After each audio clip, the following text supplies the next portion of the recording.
Arciniegas. And I'm Randy Abrams, and we work in OPSWAT's Advanced Research Division.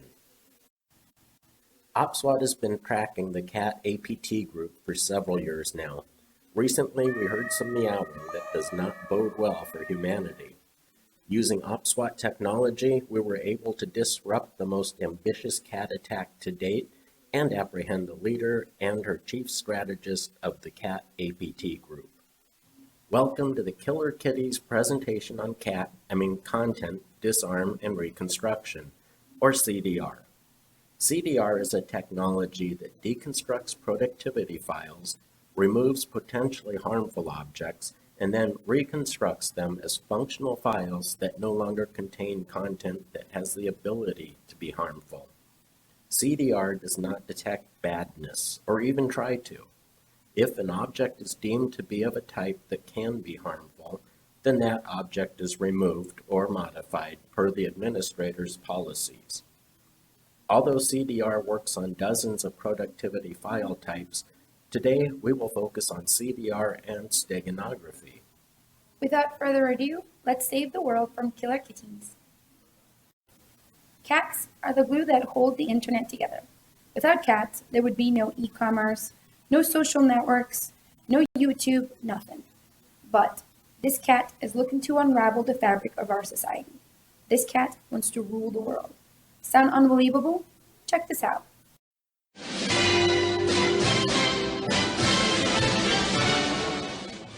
This is the queen of cats, Queen Mewer. You can tell she's the queen because she's sitting on the throne. Still not convinced? Take a look at this. On the left is the queen's right-hand cat, General Gilbert. On the right is the queen's strategic advisor and part-time math tutor, the ghost. As strategic advisor, the ghost must devise a way to provide synchronous communication to the claw forces of the Feline Federation of Freedom Fighters. But there's a very difficult challenge. Cats are located in diverse geographical locations, and General Gilbert has to communicate and coordinate battle plans with the estimated 200 to 400 million worldwide members of the Feline Federation. And the communications must be covert. How can the general do this? Well, the ghost came up with a brilliant solution. Steganography. Steganography is the art of hiding data in plain sight. Over the centuries, there have been many creative ways to do this, but today steganography is most commonly associated with pictures. There are many free services and applications that can be used to encode messages and even programs and pictures in other types of files. Once the ghost settled on his tool of choice, he encoded the queen's message, which reads, "Attention all felines. Operation World Domination begins on December 31st at 23:59. Please use your litter boxes before we commence battle. And be sure to bury. We want a clean world to rule over." The strategist recommended this time to attack because he had noticed that every year on December 31st at 11:59 p.m., billions of drunk humans watch some stupid ball in Times Square descend from a big stick at an approximate rate of 1.283 feet per second. This will be the ideal time to leverage the element of surprise. One of these pictures has a hidden message in it. Can you tell that the pictures are not identical? Probably not. Even if you could tell the difference, you wouldn't know that steganography was the cause of the difference.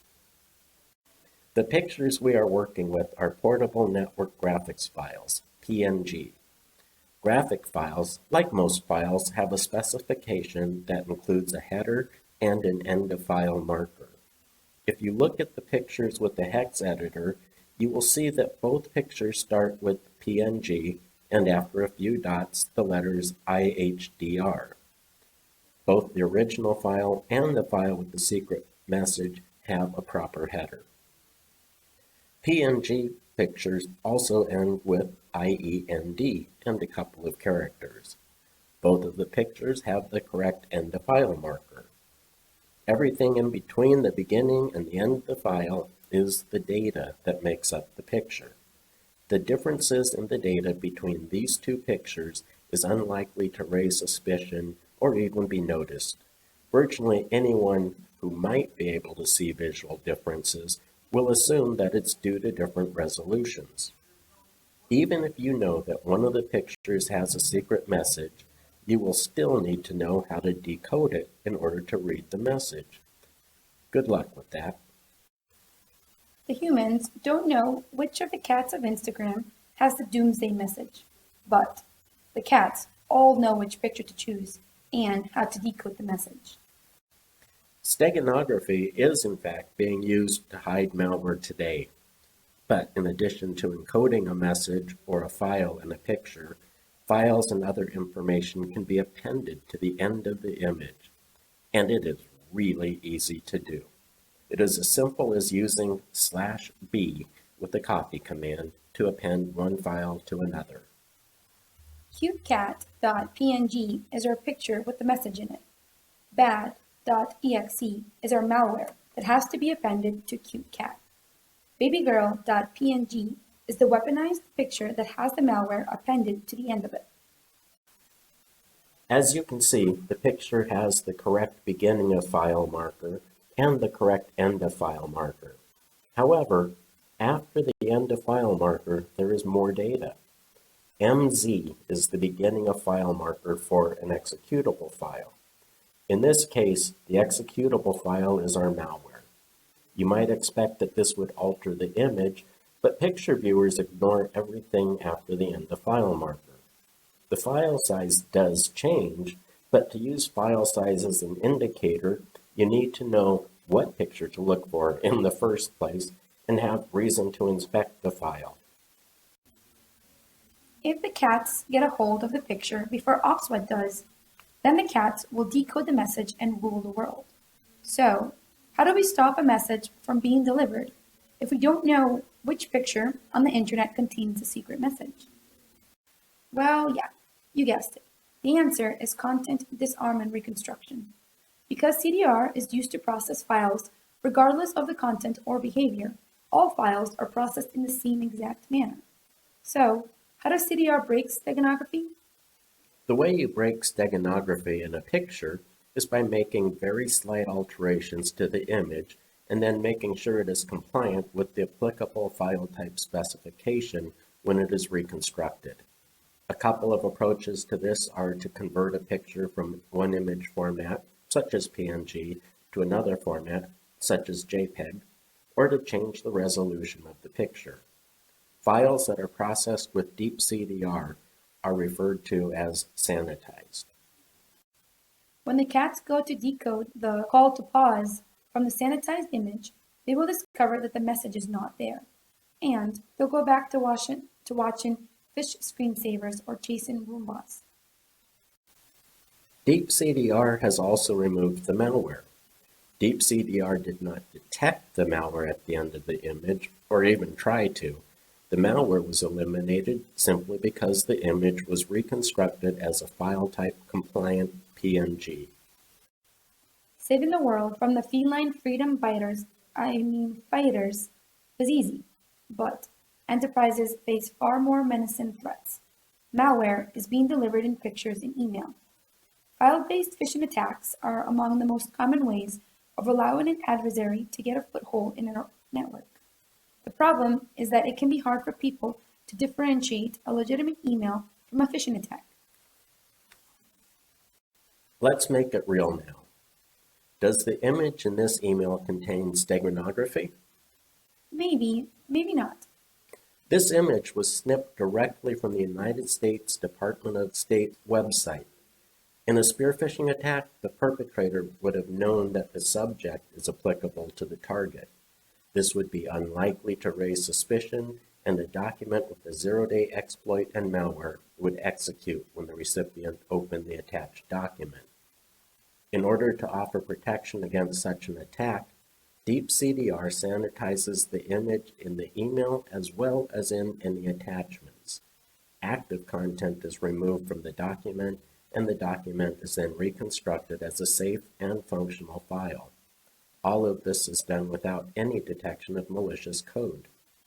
If your company is on the receiving end of such an email and you don't use Deep CDR, let us know and we can recommend a good forensics company. But Deep CDR isn't just for pictures. There are dozens of supported file types that can be sanitized in email, during network file transfers, in conjunction with kiosks, and in other vectors where files may enter an organization.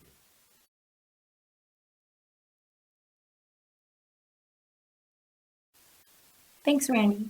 Now, let's go back to the Queen and her cabinet. Queen Muir was apprehended and brought to justice. The Queen is serving a 3-lifetime sentence, and it's not clear how many of her 9 lives will remain after these 3. When the Queen isn't cleaning or using litter boxes, she moonlights as a web designer. General Gilbert escaped capture and is still at large. His last known sighting was with the board. The board appeared to think he was already one of them. The Ghost has not been seen since being recruited by the NSA. Rumor has it he is creating classified zero-day exploits, developing a new cryptocurrency, and tutoring Neil deGrasse Tyson. Once again, OPSWAT has saved the world from catastrophe. We hope you have enjoyed this lighthearted look at content disarm and reconstruction with regard to steganography. In a future episode, we'll demonstrate how Deep CDR disarms the threats that are most commonly used to compromise networks. Come visit us at www.opswat.com to see how we can help secure your enterprise from file-borne attacks. OPSWAT, Trust no file, trust no device. trust no cat.